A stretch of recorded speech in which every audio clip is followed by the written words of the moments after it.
Hello, MUS 1002 students.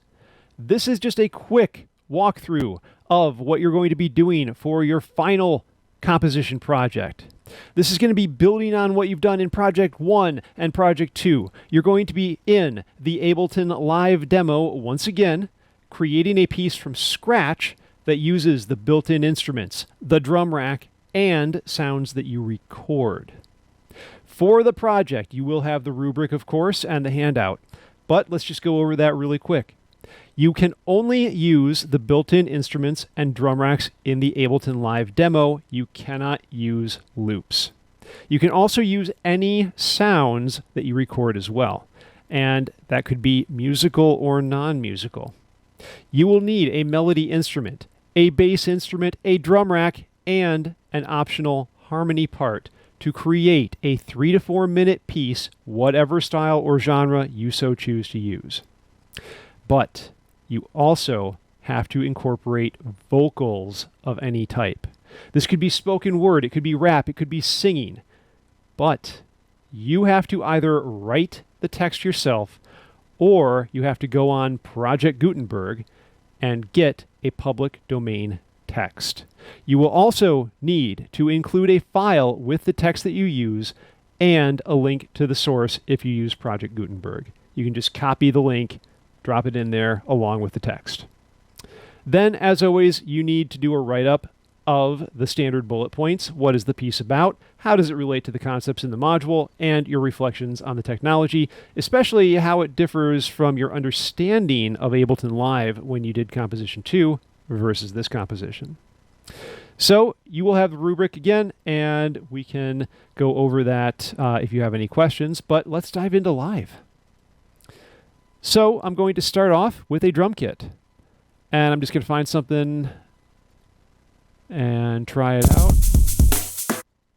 Maybe, what's that sound like?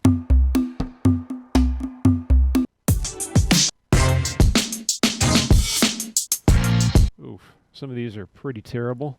Burn kit's usually good. Yep, take that.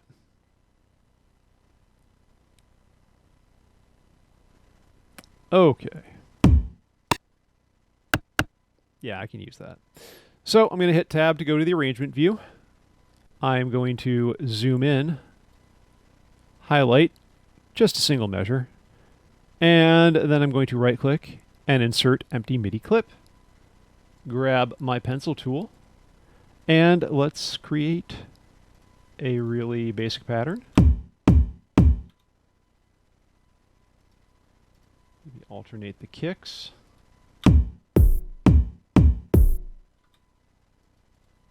Actually, I think I like the second kick better than the glitched part.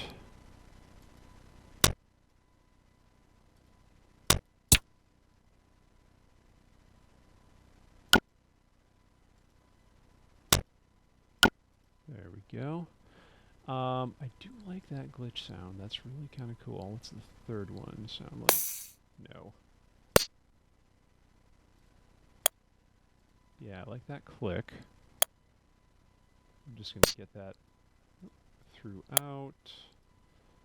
We got that part. What's zapped? No.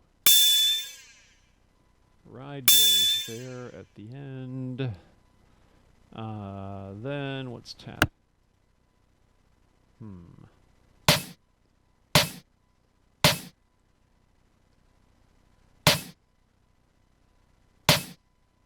Alright, so I've got a basic pattern. I'm going to get out of that, and I'm going to copy, paste, paste, and paste, and here is my programmed drum selection.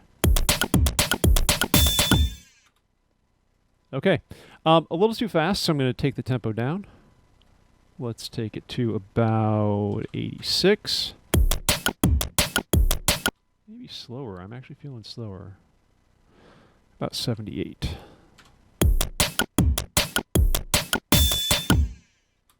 Okay. Then I'm just going to drag that out a little bit. I'm only going to do 16 bars to show you the project.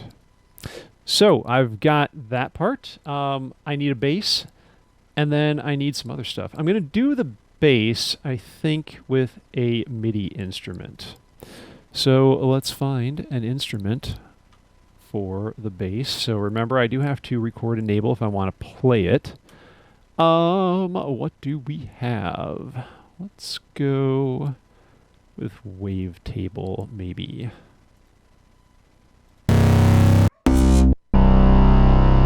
Altered harmonics. That was easy. If it loads. Okay, and I'm going to start saving it. So let's go to File, and of course we're going to do Collect All and Save. Make sure that the top 3 options are checked, and hit OK. And save it on the desktop as Comp3 Demo. All right, there we go. Now, let's hear that bass.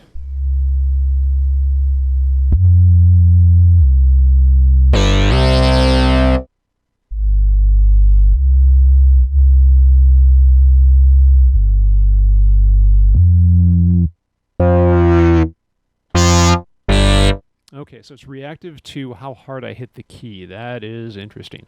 I'm going to do some really soft playing with that then. So let's tab over. I'm going to turn on the metronome, and let's do some bass.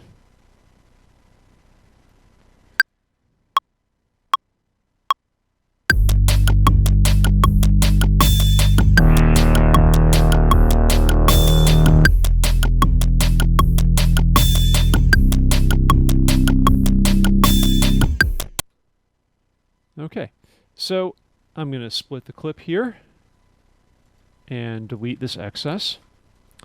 Then, if I go over here, I can take a look at the velocity.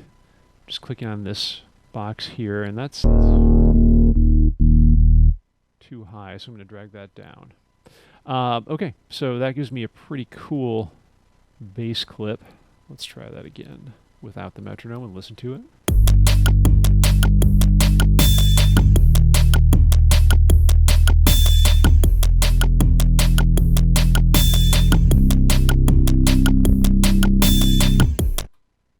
Okay, I'm going to loop. Oh, that's not looped. Huh. Let's figure out why that's not looped. Where's my loop? There's my loop. Oh, but it's got a little extra. Okay, so I got to zoom out, grab that over, and let's try that out. Okay, that's kind of cool. I'm almost wondering about maybe doing some sort of cool harmony track on top of there, so let's find an experimental sound.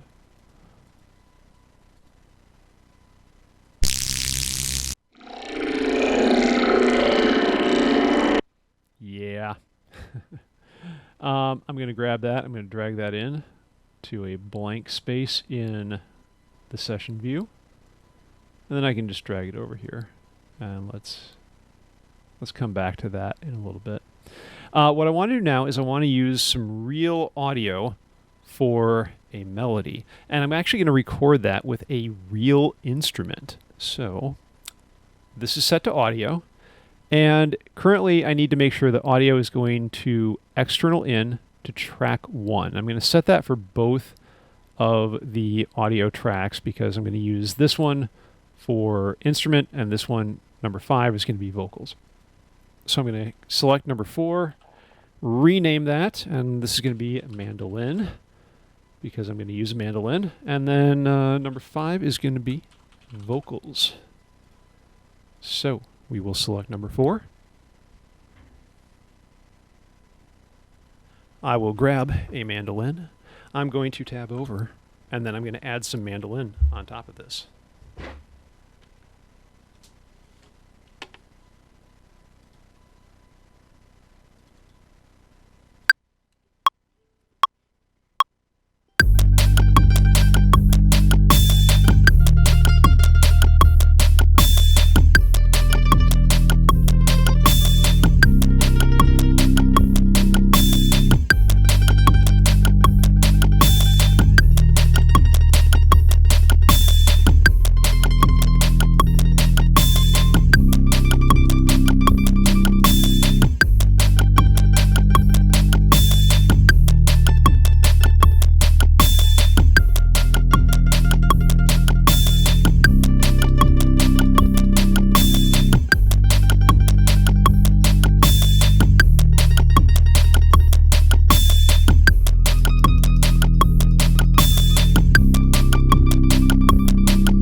I can already tell that's going to be way, way, way too quiet. So first I'm going to unrecord enable it. Then I'm going to select it. I'm going to select the clip down here in the lower left. So here you can see it's very, very, very quiet. If I turn off the metronome, go back to the beginning and hit play, it's getting drowned out a little bit. And I can tell, I can look at the waveform and it's very quiet. But if I go to this gain knob, I can increase that and let's beef it up a little bit. Not too much. Okay, well, plus 12 dB is quite a bit, but now we'll be able to hear it a little bit better.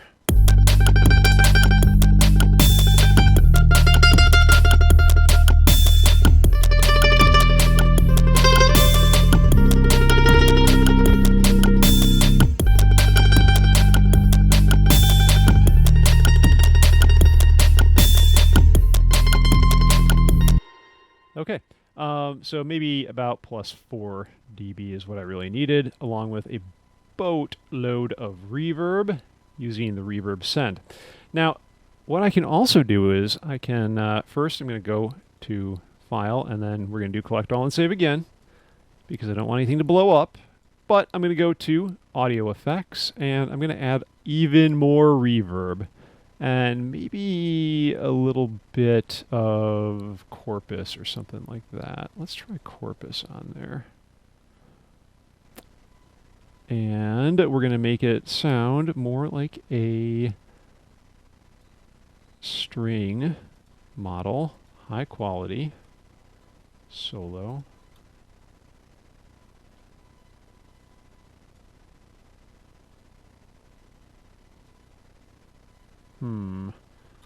It did not seem to like that, did it?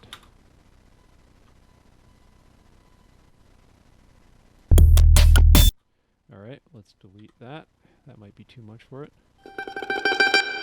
Well, we'll just do a little bit of classics then. We're going to do an EQ8 to filter. That is going to become a strict high pass set at 100 Hertz, give or take. I'm going to increase the high end. We're centered around 1K. I'm going to take my Q a bit more, and then we'll do a little touch there.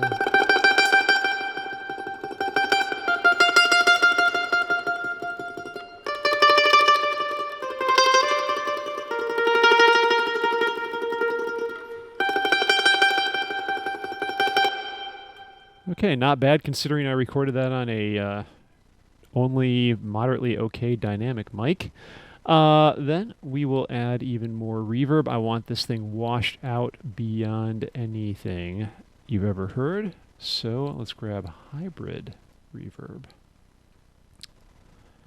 And we'll do textures.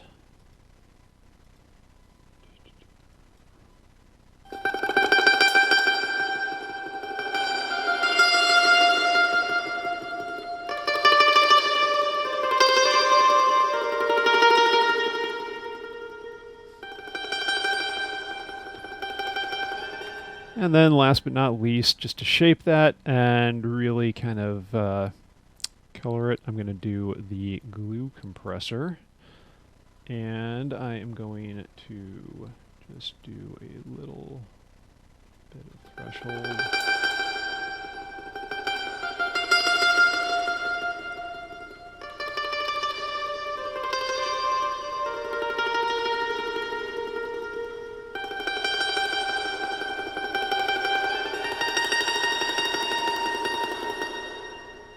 So we get a really kind of cool washed out sound just by adding those effects, and then we're still, of course, sending it to the other global reverb.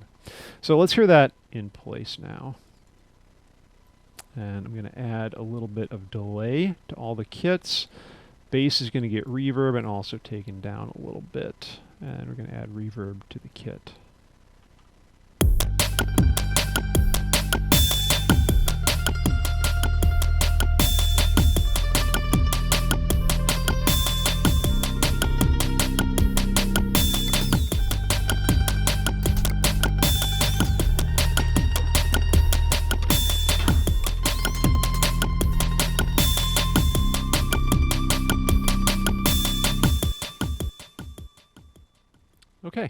So now I just need to record some of the altered textural elements. We're going to go and do that real quick.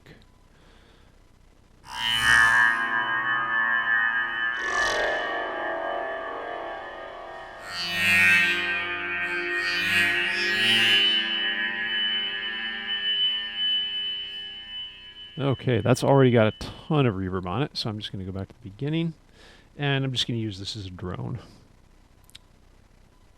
Turn on the metronome.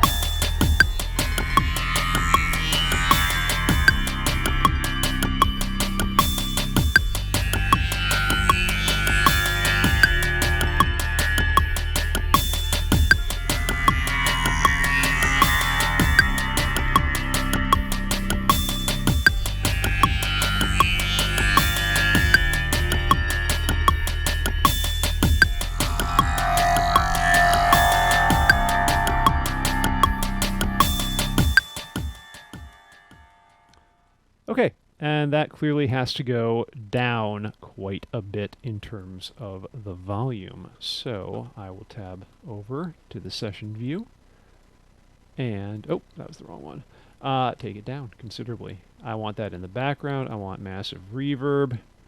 And you know what else I want on that? Let's listen to that for a second.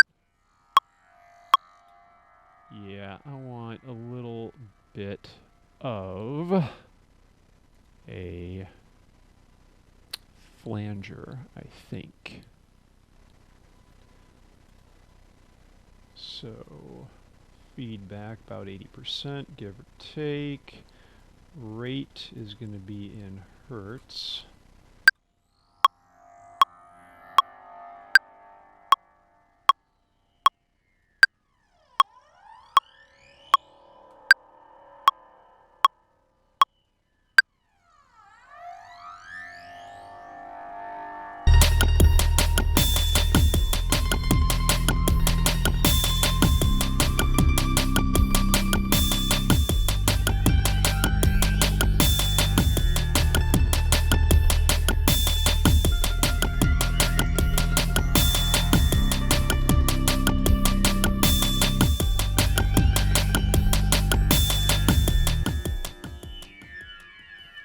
Okay, it's kind of trippy, kind of like a Zen thing. I'm digging it. So I'm going to save it. And now I need the hard part. I need vocals.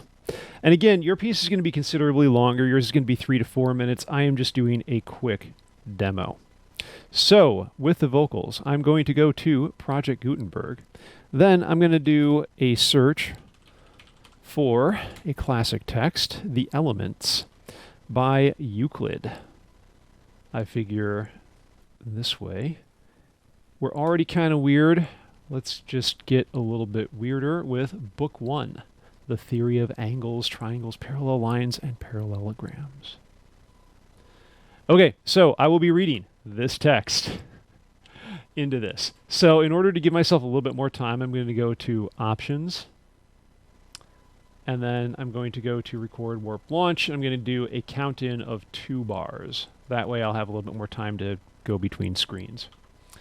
I'm going to start everything at the very beginning, and then one last thing I'm going to do. I'm going to select all of these tracks. I'm just going to hold down Shift, click on the first, and then click all the way through to the mandolin. So that's tracks 1, 2, 3, and 4. Then if I right-click on there, I can go to Group Tracks. Why am I going to do that? Because now I can turn them down a little bit more as a group. And everything in that group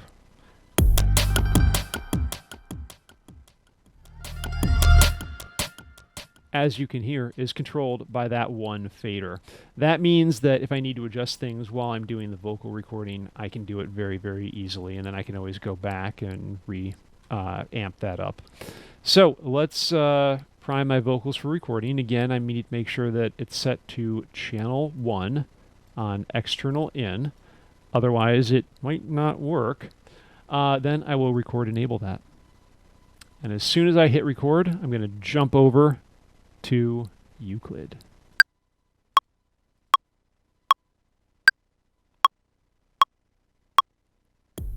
A point is that which has position, but not dimensions. A line is length without breadth. The intersection of lines and their extremities are points. A line which lies evenly between its extreme points is called a straight or right line, such as A, B. A surface is that which has length and breadth. When a surface is such that the right line joining any two arbitrary points in it lies wholly in the surface, it is called a plane.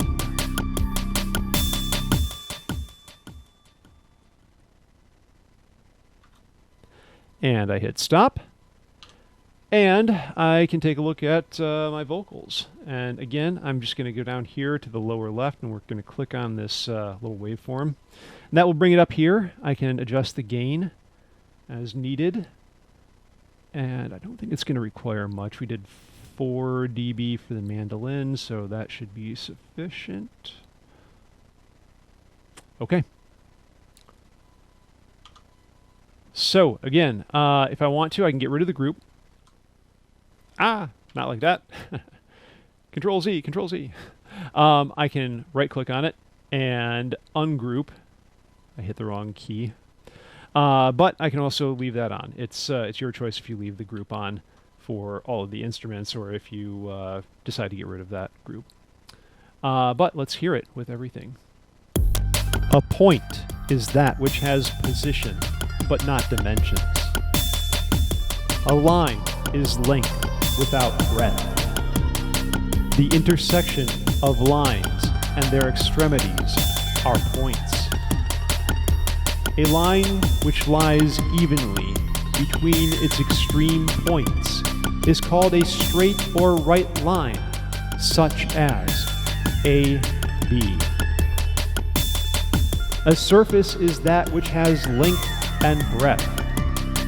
When a surface is such that the right line joining any two arbitrary points in it lies wholly in the surface, it is called a plane.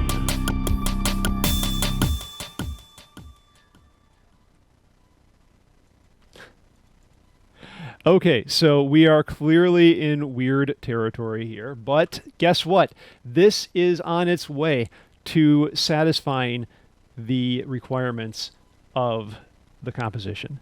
So I've got a drum track, I have a bass track, I have a melody track that I recorded myself on a real instrument. I have vocals that I have recorded. And I also have a optional harmony track, although in this case it's more textural than anything, but it's an extra track. It's cool. So once again, I would want to go to File, Collect All, and Save. And this is really important this time because I will minimize that. Here in the project, you'll notice I've got project info, backup, samples. This is where all of the stuff that I've recorded is. So in particular, when you are uploading this, make sure that you compress the project folder and upload that. That if you do not see a samples file in there before you go to zip everything up, double check because something is probably very, very wrong. Send me an email. Let's talk about it, because if you don't have that, then you'll open it up and this vocal sample, it will just have nothing there, and it will say, hey, you're missing a sample, and it will complain and freak out, and I will have to deal with that, usually by emailing you and saying, hey, we need to meet now so that we can get this figured out. But that is all you would need to do, is to continue in this mode, creating drums, creating a bass, creating a melody, all of which are things that you either program in by yourself as I did with the drums, or recording or playing. And again, if you do not have a MIDI keyboard, you can always come up here into the upper right corner, click on this little keyboard icon, and that gives you the ability to use your computer as if it were a piano keyboard. But as always, this is just a quick demo. Again, it has to be 3 to 4 minutes, so choose a text that gives you some options to play with. And have a lot of fun with this. This is typically where students get very, very creative. I am always extremely excited to see what you do here. But if you have any questions, send me an email. Come to office hours. Let's meet and talk about it.